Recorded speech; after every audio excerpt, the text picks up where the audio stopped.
Hello, welcome back to the channel. Hope everyone's well. Sorry, missed Sunday's video. Back today. Stunning day, hot. 26 degrees today.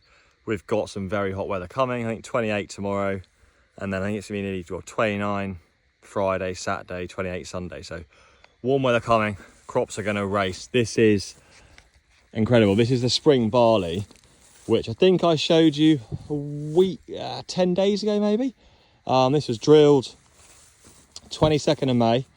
It's Planet Spring Barley, and yeah, it's been drilled, had its herbicide, and it's had fertilizer as well, and it's just racing away. It's looking really good, thickened up well. It's amazing when you get the right conditions, things just race away. And it's doing looking good. I'll just pull one up. There's plenty of moisture. It's it's looking good. Tilled well. It's produced lots of nice shoots, all nice and green. So hopefully it's going to do well. It'll just go through the gears and just grow really quickly, I think now. So we'll keep an eye on it. Aphids are always the problem. It looks clean at the moment. We put an insecticide on when we went through with a herbicide. You can't see any. I say because it follows our potato crop, there's quite a high pressure and there's usually some around. So there was a bit before we put the herbicide on, but they've all gone. So yeah, pleased how it's looking, and generally crops are all moving really nicely. So yeah, can't complain. So you've got a few different things. Will's been subsoiling, getting more fields ready, and then yeah, a few other things we'll show you in today's video. So this will be the last field of forage maize for the year. So, and we're going to do a bit of a trial. Want to actually see if it does what it says. This is KWS Leto, not sure how to say it. That is an LG Promise. And this is supposed to be you can grow it late in the season or early. It can be grown on less favourable sites. Doesn't need as many units of sun or daylight to produce a full crop. So you get slightly impacted with a slightly less yield. So on trials, this will apparently yield about 17 tonne a hectare. This will yield about 19 tonne. This needs a better site, more sun to grow and mature quickly. So we're going to put them half and half in the field. So we'll see the difference. We are late. It's now 16th of June today. This is a field that was actually drilled 2 weeks ago. This was... what's the other one? I can't remember now.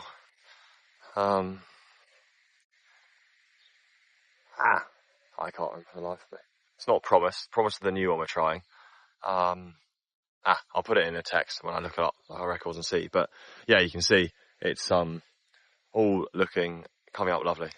And yeah, it's going to race away. There's weeds are just starting to emerge too, but there's literally plenty of moisture there. It's really nice. It's just I think it'll grow really quick this week. So it'll be interesting to see whether that's going to catch up, and whether the Promise will probably stay behind, and it'll be a lot behind when we come to harvest. We're going to probably harvest that last field quite green. But it'll be interesting to see if the Leto, if that catches up and matures quickly. It doesn't usually change much until at the very, very end. So it'll look probably quite similar, and it'll be when it turns the cob. So the cob will kind of go yellow and hard very quickly on that Leto variety, I think. If it's anything like, we've got another variety we grow, Glory. That's another one that matures really quickly. So you'll see it and you'll think it's like kind of a couple of weeks, 3 weeks off harvest. Nice sunny week, and it'll just change rapidly. And it's always quite amazing how the different varieties they breed do all different things. So we'll see. Andy's coming shortly. Sorry, the wind. And we'll get Leto drilled in all around the outside and probably a good half the field, and the rest will be Promise. So yeah, we'll see what happens.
Will's here and he's just getting some more.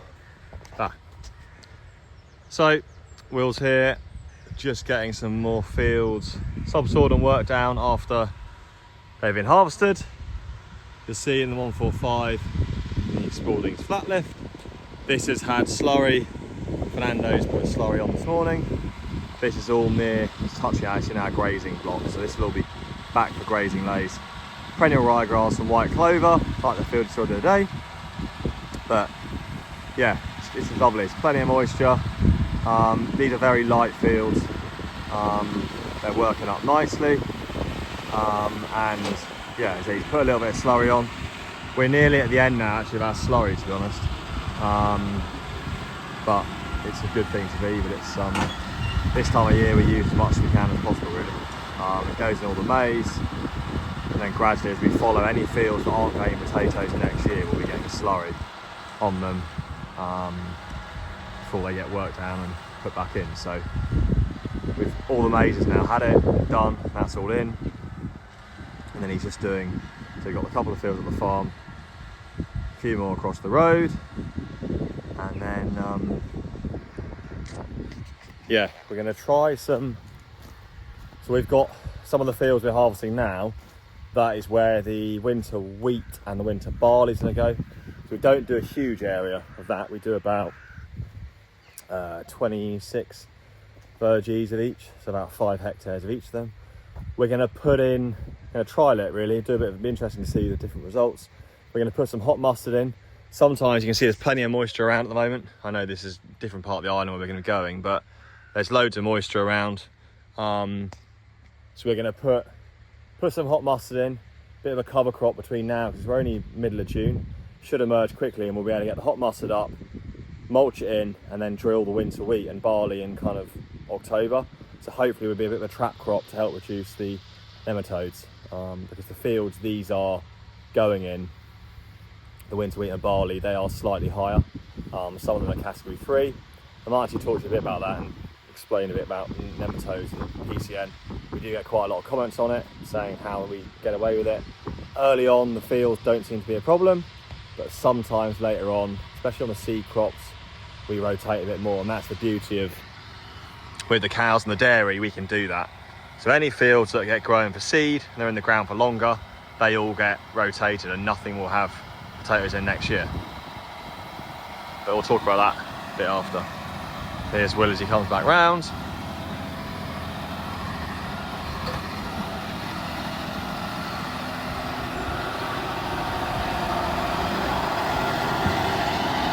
Starting to need some new points soon on the subsoiler. It's amazing how quick they go through. Always loses it under this trees, this rider trees here. CPS signal always goes, so it's always a bit of a pain. Going in, it always gets a bit wiggly.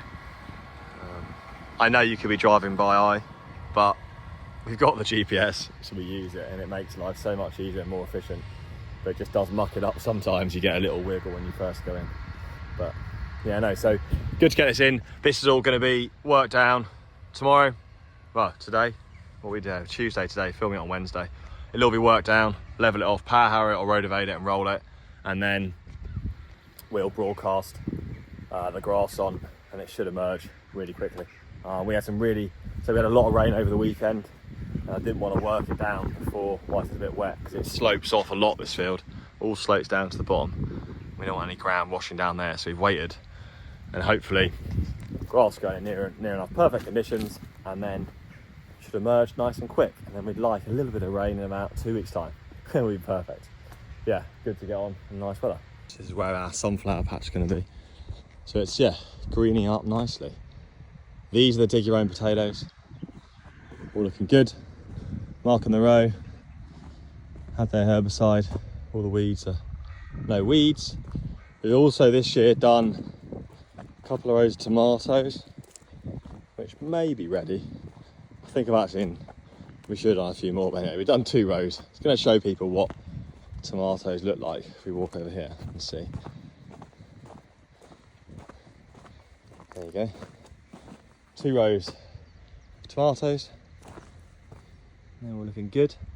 The guys will come and hoe them And then we might have to put a couple more rows of pick your own flowers here if we can't fit them all in where Adam's rotivating at the moment.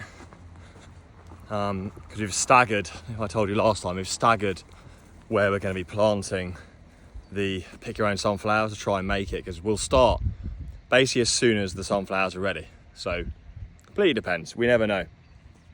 It's people always say, what date's a sunflower patch? We don't know. It's how can we tell when we have a rough idea. It varies so much. The sunflowers, they're just emerging. There's some bigger ones, a bigger one there. You can see across the field they're just coming up. Also got a few bits of Phacelia as well. I thought the purple flower might look nice as well. But yeah, it's always really hard. If you get a really hot, dry year, kind of like we're going to experience the next couple of weeks, all of these sunflowers, they will motor and they'll be ready in about 60, 70 days, couple of months. But last year and the year before, we were 90 days, it was 3 months. So it is so variable. I guess it's in the name, isn't it? Sunflower, love the sun. Doesn't like it when you have a rubbish summer like last year, but I'd say if it carries on like this, we might be looking around about the first week of August we could open, which would be really good because that'll be much earlier than last year. But you can see here a lot more sunflowers in this patch, and these are all a bit bigger, and they're all growing away, but there is some still coming up. They're all nice and big, but yeah, looking good. And again, I sowed, I think I told you when I was sowing them, the section there, the lighter section there, and the one at the top, they were later. This is then the examples, remember I showed you all again of different crops we grow on the farm. This is some spring barley. This was done actually the same time as the field I've just shown you before. Look how different it is. That's just because crows have eaten this a bit, but it's still going to show roughly the picture. Won't look quite as good, but anyway, still the point. Spring barley, maize, all emerging. You can see there nicely. So this should be a good example of the maize. And then these are the cover crops. This was the hot mustard. So this is what it's going to look like. This is what I've just shown in the video I've just shown you of subsoiling, talking about hot mustard. This is what the mustard looks like, and it's going to grow probably to about 4 foot, and it'll flower yellow, and then it's biofumigant. So what happens is, actually before finally, Phacelia's here. So this is the patch of Phacelia, and that's a mixed cover crop of like vetch, white mustard, radish, etc. So cover crop, Phacelia, hot mustard, maize, spring barley. So should be really interesting to see. I'll tell you what, if weather was like this on the day of our sunflowers, I'd be very pleased. Stunning day, looking really good, and you can see stunning views out to France, but all looking good. But yeah, that's what the hot mustard, we can measure, we test the soil, that then tells us the amount of nematodes in the soil, which is a pest that attacks the potato roots. So what it does when the potato's growing, these little nematodes attack the roots, eat the roots. The potato then's weaker, and it kind of gets weak and it dies. And if it's really bad, the potato just gets stunted growth and it will just completely wilt away, especially in drier years. It puts the plant under too much pressure. So what we can do, crop rotation is the biggest thing. That's what we try and do. So any fields that are 3, we've got a few 4s, they'll be going not into potatoes, they'll be going to forage crops or grass next year. And then we're also going to try, like I said, we'll put hot mustard in. We're doing about 60 verges of winter cereals, so that's about 30 acres. That'll all go in hot mustard in the next couple of weeks. Hot mustard will grow, and then we'll flail it, mulch it, seeing what the seedbed's like, either plough it or just then drill straight into that and see if that reduces it that way. But yeah, please, rain made such a difference, growing well and all looking good, hopefully for the start of August. And this is where Adam is just passing. I said before, we got sunflowers at different times. These are going to be these are all pick your own, these are all funny varieties. I'll get the seeds out in a minute, but we're going to drill them again soon. So we left a gap on purpose. So we've got, these are going to be hopefully ready start of August, and we're going to drill some more now in the gaps where you can see it's worked. So then hopefully it's implied, so like they'll all be nice and there'll be lots of availability for people to pick all the way through the season. But yeah, hopefully they're all growing nicely. Can't remember what they are. I've got it on a picture saved somewhere, but we'll see. And hopefully all grow nice and big. So what we're now doing is planting the next planting of the pick your own. So these are all the different varieties. The F1 Pro Cut. We've got Marley, Valentine, all the different varieties along there. The guys are literally just dropping the seeds in. Very simple. You can see the ones that we done a few weeks ago. We're going to fill in the gaps and hopefully all the way through August we'll have flowers to cut all the way along. This is normally what we use for our transplants or our cauliflowers. So usually you'd be putting a plant in those clasps there and it takes it and plants it in the ground. We just got a little pipe we put on and we just drop them straight down. And those are the sunflower seeds there. Yeah, very, very simple and basic, but it does the job. And it works this little area of pick your own we're going to do.